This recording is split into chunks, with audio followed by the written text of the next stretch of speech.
Tiens, quel est le point commun entre l'oncle Ben et la crédibilité de Marlène Schiappa? Eh bien, tous les deux sont complètement claqués, puisqu'on a assisté ce lundi à la fin d'une carrière polygeek. Justement, c'est gérable si on s'en donne les moyens. Moi, je pense que, comme dirait Spider-Man, un grand pouvoir implique de grandes responsabilités. Mais est-ce qu'un monde dans lequel la seule chose que l'on aurait à reprocher à Marlène Schiappa, ça serait sa méconnaissance de l'univers de Spider-Man, ne serait pas un petit peu un monde idéal, parce que là, entre ses frasques, sa langue de Groot et puis le petit caïd pour lequel elle travaille, j'ai bien peur qu'elle finisse comme l'oncle Ben du MCU, complètement dans l'oubli. Par contre, si l'autrice Marlène Schiappa veut bien réaliser une série encore de nouvelles érotiques avec Tante May comme personnage principal, eh bien là, j'achète.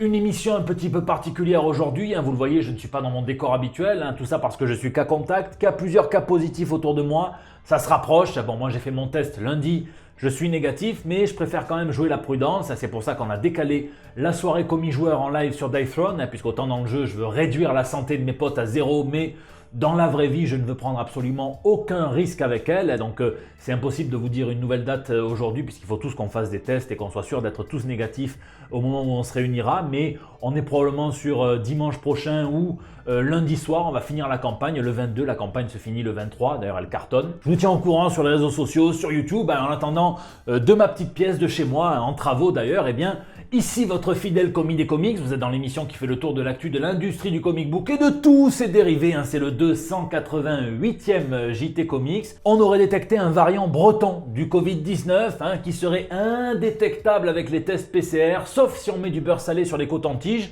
Ça marche aussi bien sur le nasal que sur l'anal, à vous de choisir. En attendant, on passe tout de suite aux news de la semaine. Et ouais manga, c'est la news insolite de la semaine, mais le comic book Marvel le plus lu pour l'instant en 2021 n'est autre qu'un manga, le Deadpool Samurai qui paraît dans l'annexe numérique de la prestigieuse revue japonaise Shonen Jump, et dont les 2 premiers chapitres comptabilisent individuellement à eux seuls plus d'1 million de lectures, et tous les autres jusqu'au numéro 7 plusieurs centaines de milliers de lectures. Alors là où la comparaison n'a pas forcément lieu d'être, c'est entre la BD, le manga et le comic book. Quand l'artiste se met à sa table de dessin ou sur sa tablette, il fait exactement le même boulot à peu de différence près. C'est de l'art séquentiel. Par contre, là où c'est un petit peu plus capillotracté, comme dirait le professeur Xavier, c'est que le Shonen Jump Plus est distribué gratuitement et de manière digitale dématérialisée, donc ça facilite quand même grandement le travail, comparé à l'exemplaire physique de Wolverine numéro 1, qui est le champion des lectures comptabilisées au total en 2020, qui s'est écoulé à plus de 220 000 exemplaires rien que sur le continent nord-américain. Et puis si on veut aller chercher les grands recordman, on va chercher en 1991 le X-Men numéro 1 volume 2, Chris Claremont, Jim Lee, c'est un titre qui a encore le record du monde au Guinness Book des records, puisqu'il s'est écoulé à plus de 8 millions d'exemplaires, 8,1 millions pour être exact. C'était il y a 30 ans, c'était une autre époque. Rupture et continuité. Bon, c'est une très très grosse semaine pour les amateurs d'adaptation de comics à l'écran, c'est la fameuse sortie des jeudis de la Snyder Cut, 13 balles en dématérialisé, le prix de 6 popcorn au cinéma, ça me manque, moi ça me manque. Je ne vais absolument rien vous en spoiler, même pas les critiques qui pour les premières sont déjà tombées, je vous laisserai vraiment vous faire votre propre avis. Par contre, on peut quand même se questionner sur la portée.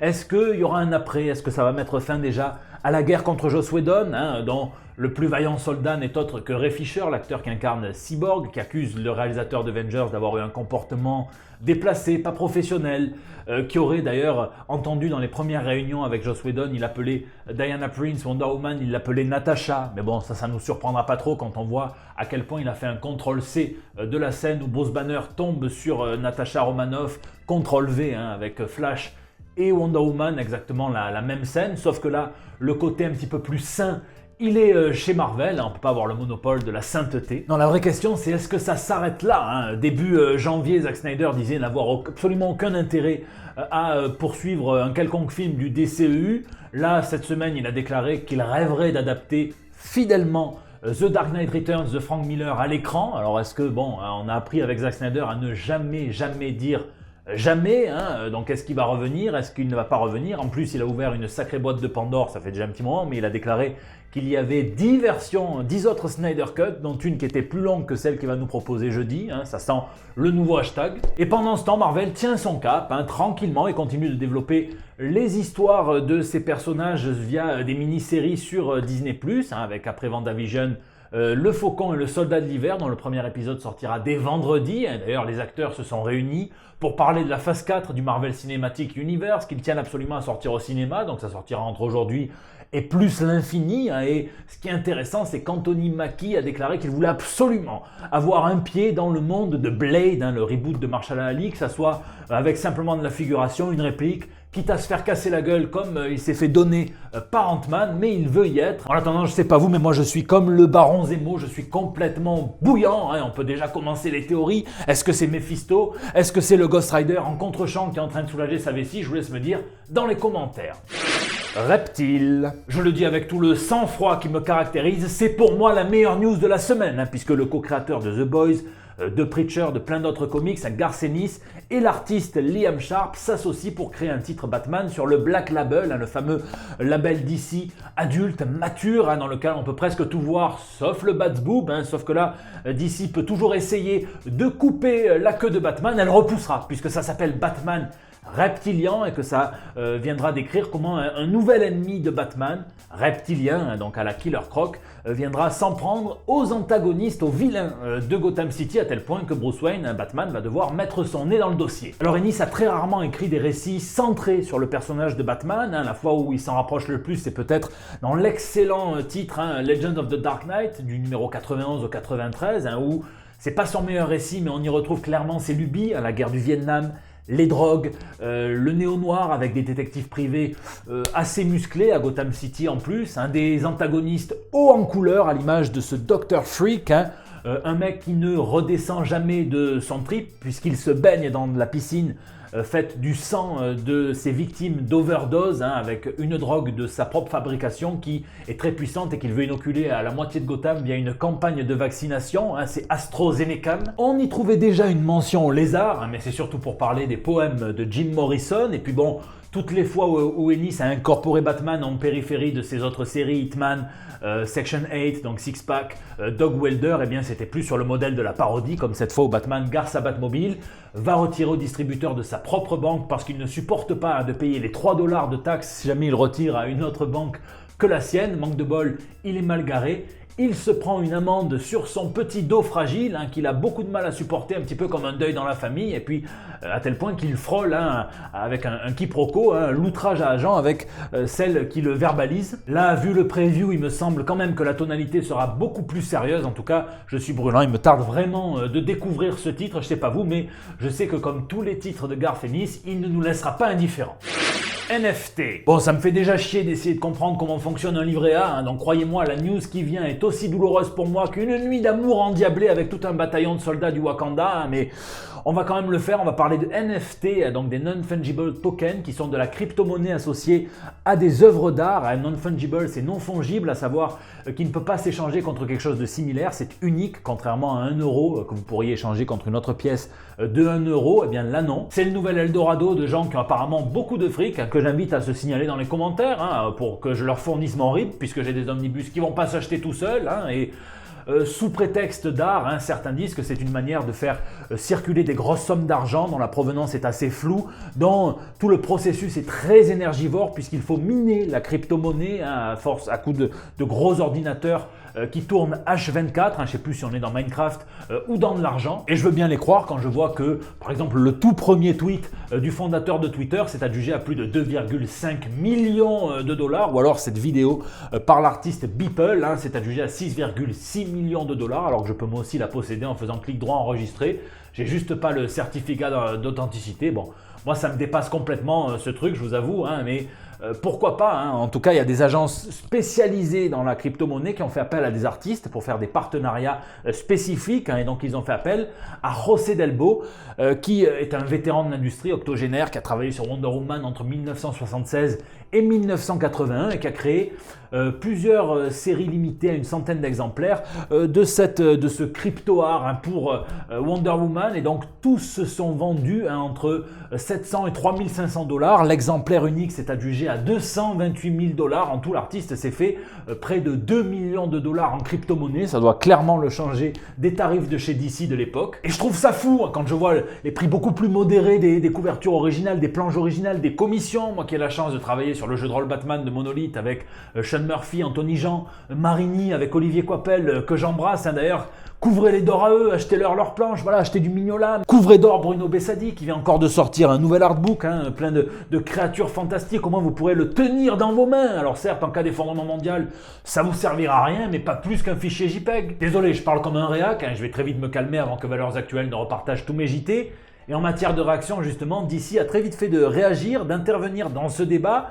Et ça va changer les lois cette affaire, puisque au lieu d'assurer leur protection, leur soutien aux artistes face à cette gueule béante de Sarlac qui vient de s'ouvrir, et bien DC annonce qu'ils vont sauter les 2 pieds joints dedans avec leur propre programme de NFT. Ils prévoient à la fois des œuvres spécialement créées pour l'occasion, et puis la vente d'originaux digitaux, à commencer par une série de figurines Batman Black and White designées par Jim Lee. En gros, ça sent surtout le si jamais tu veux vendre 3 prints, 2 originaux et 3 commissions en convention, eh bien te gêne pas. Par contre, quand tes œuvres digitales se vendent à 2 millions de dollars, et bien là, on a beau être chez DC, on va sortir la carte Nelson et Murdoch très rapidement. Et vous allez voir que Marvel et Disney risquent de réagir à peu près de la même façon. DC conclut d'ailleurs une note interne envoyée aux artistes freelance de chez eux qui a fuité sur internet en disant qu'ils comptent beaucoup sur leur collaboration, leur participation à ce futur programme de NFT, que ça sera fortement apprécié. Donc pour moi l'histoire se répète et ça me rappelle clairement la sale époque, celle où Jack Kirby s'attaquait à Marvel Comics. La maison des idées souhaitait qu'il renonce absolument à tous ses droits sur les personnages qu'il avait co-créés pour eux, des no-name du genre Captain America, les 4 Fantastiques, Hulk, les X-Men ou encore Black Panther. Et pour faire pression sur le King, il refusait, tant qu'il n'avait pas signé, de lui restituer ses planches originales. On est sur des bons gros fils d'up, peu importe s'ils avaient le droit légalement ou non de le faire, ça rend pas la chose plus morale, un petit peu comme le tonton Alan Moore et Watchmen. Alan Moore qui s'est d'ailleurs trouvé un agent littéraire et qui risque de sortir prochainement une série de nouvelles sur Londres. Donc ça c'est la news dans la news Inception. Bon, je vous laisse me dire ce que vous pensez de tout ça dans les commentaires, si vous seriez prêt à acheter des NFT. Et puis on va finir avec ces sages paroles de l'éditeur 2000 AD, donc la maison de Judge Dredd ou encore de Halo Jones, qui quand on leur demande s'ils vont s'y mettre au NFT, ils disent « Nous mettre au NFT? Nah !» On fait des comics à longueur d'année sur des choses qui sont horriblement dystopiques, mais nous nous appliquons activement à ne surtout pas y prendre part. Captain Queer. Marvel a fait toute une série d'annonces, à commencer par un numéro charnière des X-Men, un one-shot qui sera tellement gros qu'il sera estampillé Planet Size, dimension planétaire, qui fera basculer comme Jaja le run de Jonathan Hickman sur les mutants, soi-disant. On nous promet aussi un spin-off à la série Immortal Hulk, sur les Gamma Flight. Donc, je ne vais pas vous citer le synopsis pour ne pas vous spoiler la série Immortal Hulk qui s'achève bientôt en VO aux States. Et puis bon, la news la plus commentée, ça part quasiment d'une annonce commune entre Marvel et DC, puisque les deux éditeurs vont célébrer le mois des fiertés, donc le mois de juin, le mois où on célèbre les diversités d'orientation sexuelle, et donc vous aurez chez les deux éditeurs des variantes cover, des anthologies avec chez Marvel notamment une Voices consacrée spécialement à tous leurs personnages LGBTQ+, et puis vous aurez dans la mini-série en 4 chapitres dont je vous parlais la semaine dernière, The United States of Captain America, qui se côtoieront chaque mois, un ancien Captain America avec un tout nouveau Captain America, enfin quelqu'un qui symbolisera cet idéal, cette franchise qu'est Captain America. Et le tout premier d'entre eux en juin sera Aaron Fisher, qui sera un Captain America ouvertement gay, modelé sur donc les icônes, les activistes queer qui ont fait avancer cette cause, qui se battra pour l'opprimer, pour le rejeter, pour ceux qui ont été jetés dehors, comme le sont de nombreux gays, de nombreuses lesbiennes, après qu'ils fassent leur coming out à leur famille. J'aime beaucoup son design, ça me rappelle les tenues ouvrières des années 60, avec son masque qui a plus une valeur symbolique qu'autre chose, puisqu'il est clairement identifiable à ses nombreux tatouages, mais ça veut sûrement dire qu'il assume son identité, dans tous les sens du terme. Et puis, bon, vous savez que je lis tous vos commentaires, et je sais que c'est le genre de news qui sont typiquement sujets à polémique, parfois des commentaires assez violents qui me surprennent toujours. Je sais que vous êtes nombreux à penser, créez des nouveaux personnages plutôt que de rendre Johnny Storm nord-américain, plutôt que de faire son coming out un petit peu foireux à Iceberg. Et bien voilà, là, Tout le monde sera content, j'imagine, puisque c'est exactement ce qu'ils ont fait. Ils ont créé un nouveau personnage. Il reprend évidemment une franchise, hein, puisque le titre de Captain America, ça fait longtemps qu'il n'est plus associé qu'à une seule personne, mais à plein de monde. Reste à voir si le personnage sera assez profond pour durer sur la longueur, parce qu'on connaît la drague lourde des communautés LGBTQ+, en mode « Ouais, regardez, dans Endgame, il y a un personnage gay, hein, bon, on le voit 2 secondes, qu'il n'y a pas des yeux, il est au fond dans une réunion avec Kevin Feige, qui a 2 doigts de nous dire « Mais oui, c'est une icône, il est assis sur un tabouret à l'envers. » Enfin, donc est-ce que ça sera le dégelé, le patriote, le champion de bras de fer, le faucon et le vrai gay? Eh bien, la réponse, en juin, chez Marvel Comics.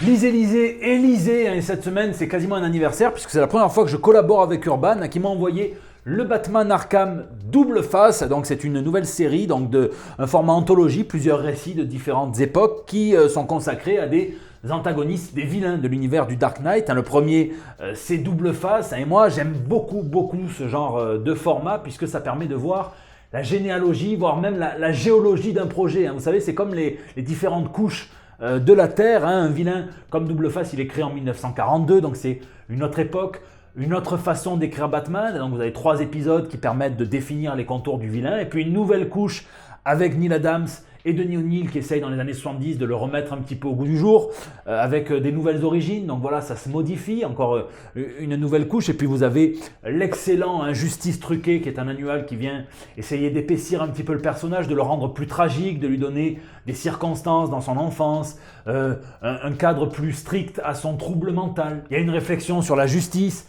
la façon dont il la contourne, en association avec Batman, avec le commissaire Gordon. Il y a toute une réflexion là-dessus, une réflexion sur la monstruosité également, puisque vous avez des pages, j'en parlais tout à l'heure, de l'excellente série Legend of the Dark Knight par Matt Wagner.